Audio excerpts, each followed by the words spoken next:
अगली सुबह वायन घबराई हुई जेके के दरवाजे पर दस्तक देती है। जेके दरवाज़ा खोलता है। वह अभी सोकर उठा है और उसके बाल बिखरे हुए हैं। वायन हाँफते हुए, जेके क्या तुम्हें कल रात यहाँ मेरी कोई चेन मिली? वह सोने की है और उस पर छोटा सा गिटार पेंडेंट है। वह मेरी आखिरी निशानी है। जेके शांत भाव से अपनी शर्ट के बटन ठीक करते हुए, अंदर आओ वायन, सुबह सुबह पूरे फ्लोर को अपने चिल्लाने से जगाने की ज़रूरत नहीं है। वायन अंदर आते हुए परेशानी से, मजाक मत करो जेके, वह बहुत कीमती है मेरे लिए। पापा ने मुझे दी थी जब मैंने पहली बार गाना सीखा था। जेके धीरे से अपनी मेज की तरफ बढ़ता है और हाथ में चेन लेकर उसे दिखाता है। यह रही तुम्हारी चेन, लेकिन एक बात बताओ, तुम्हें यह पेंडेंट कहाँ से मिला? यह कोई मामूली डिज़ाइन नहीं है। वाइन चेन लेकर राहत की सांस लेते हुए, मेरे पापा एक म्यूज़िक टीचर थे, उन्होंने इसे खुद डिज़ाइन करवाया था, पर तुम्हें क्या फ़र्क पड़ता है? जेके गंभीर होकर खिड़की की तरफ देखते हुए, क्योंकि मेरे पास भी ठीक ऐसे ही एक पेंडेंट था जो कि मैंने सालों पहले खो दिया था, या शायद किसी ने मुझसे छीन लिया था। क्या तुम्हारे पापा कभी सियोल म्यूज़िक स्कूल में पढ़ाते थे? वाइन चौंक कर, हाँ, पर तुम्हें कैसे पता? क्या तुम उन्हें जानते थे? जेके मुड़कर उसकी आंखों में देखता है, आवाज़ में थोड़ा दर्द है। वो मेरे भी टीचर थे वायन, उन्होंने ही मुझे गिटार बजाना सिखाया था। जिस म्यूज़िक को मैं नफ़रत समझकर भाग रहा था, उसका सिरा तुमसे जुड़ा है, मैंने कभी सोचा नहीं था।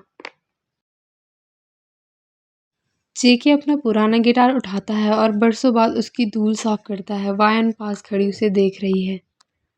इतने सालों से मैंने इसे छुआ तक नहीं। मुझे लगा था कि पापा के जाने के बाद संगीत भी ख़त्म हो जाएगा, पर जब से तुम आई हो, शोर बढ़ गया है। और अजीब बात यह है कि मुझे ये शोर पसंद आने लगा है। तो क्या तुम फिर से बजाओगे, सिर्फ एक बार मेरे लिए? शर्त ये है कि तुम्हें भी साथ गाना होगा, जैसे हम बचपन में। रुको, क्या तुम वही छोटी लड़की हो जिसे मैं मेलोडी बुलाता था?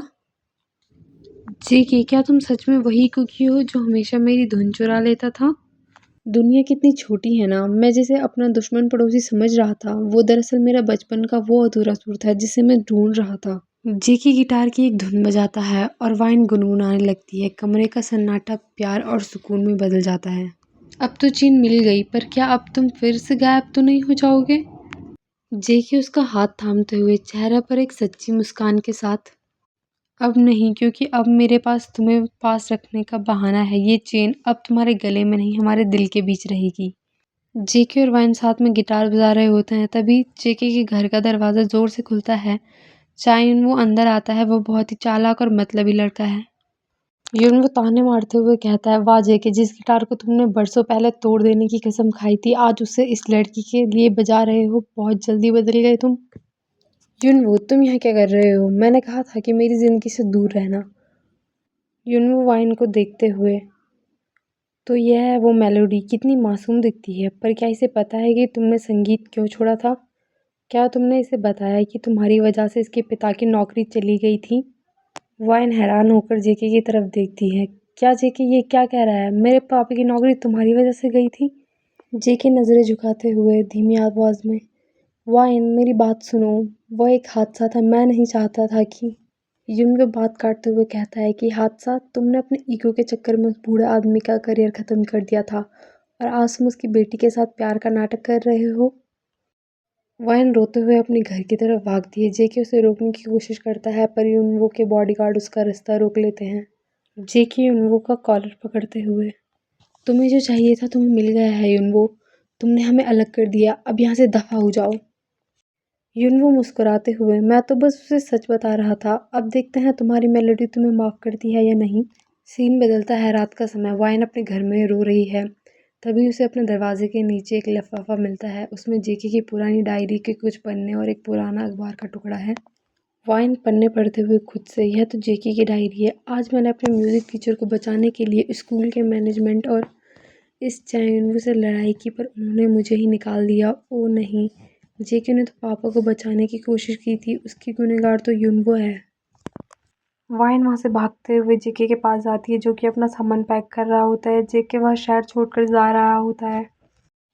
वाइन दरवाजे पर खड़े होकर हाँफते हुए, जेके रुको, तुम कहाँ जा रहे हो?